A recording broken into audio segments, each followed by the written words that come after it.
The first time Dr. Elias Wren saw the alien girl, she was standing barefoot on the rim of the Martian canyon, her silver skin catching the dying sunlight like liquid metal. He had been cataloging mineral samples alone at Outpost Theta 9, a forgotten research station orbiting decay and dust, when the air pressure sensors began to spike. There shouldn't have been anyone for hundreds of kilometers. He went outside with a respirator and a radiation cloak, thinking maybe a supply pod had crashed nearby. Instead, he found her, luminous eyes like moons, staring at him with a mix of confusion and recognition. For a long moment neither moved. The Martian wind carried grains of red dust between them, whispering over the rocks. Then she spoke, her voice like static filtered through glass. "Human. Why do you hurt the ground?" Elias blinked. "I'm studying it," he said cautiously. "We're trying to understand this planet." "You dig," she said, tilting her head. "You burn. You take pieces away." He had no idea what to say. She looked no older than a human teenager, but something ancient shimmered behind her eyes. He'd been on Mars for nearly 5 years, long enough to stop being surprised by loneliness, but this was something else entirely. "Who are you?" he asked. "I am called Sarah," she said.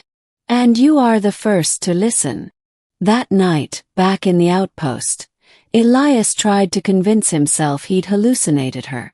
The oxygen scrubbers often produced mild disorientation if left uncalibrated.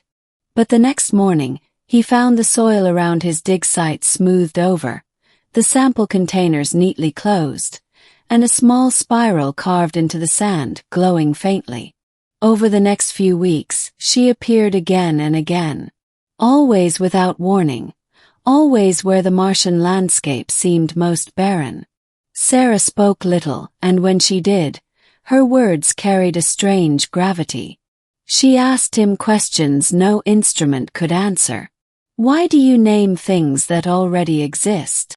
Why do you dream of places you have not built yet? Why do you look at the stars and feel alone?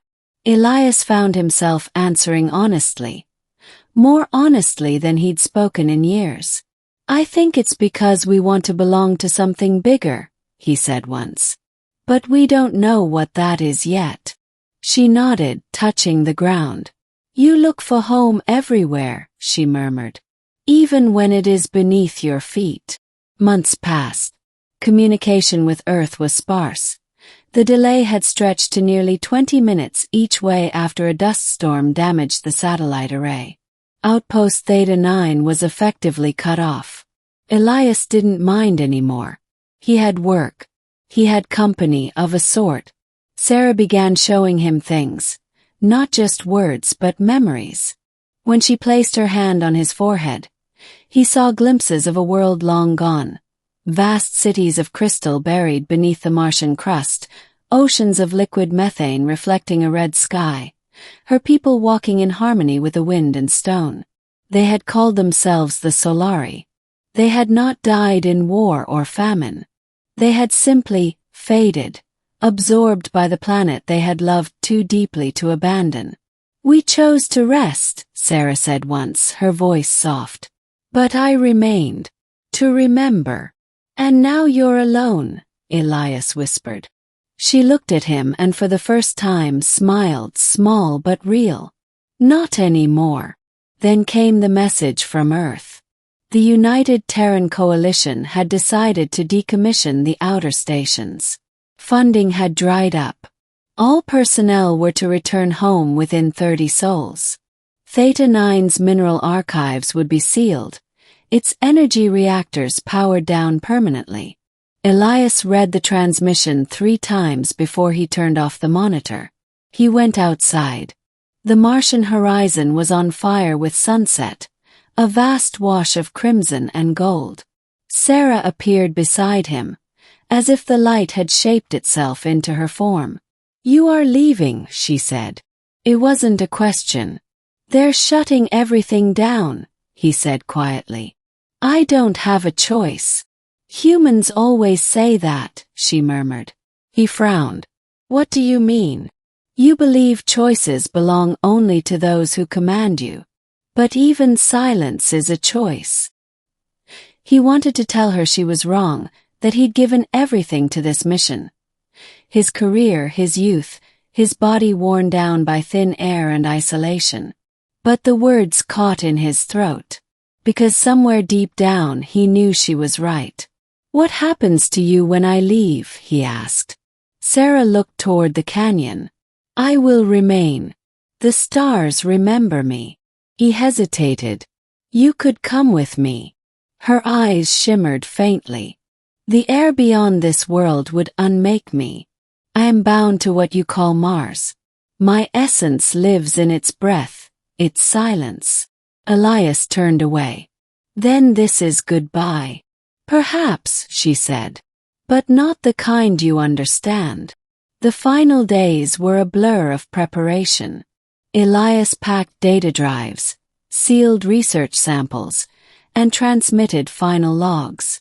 But part of him moved like a ghost, half here, half already gone. On the last night, a storm rolled in. Violent, electric, vast. Lightning arced through the sky, striking the sand in molten branches.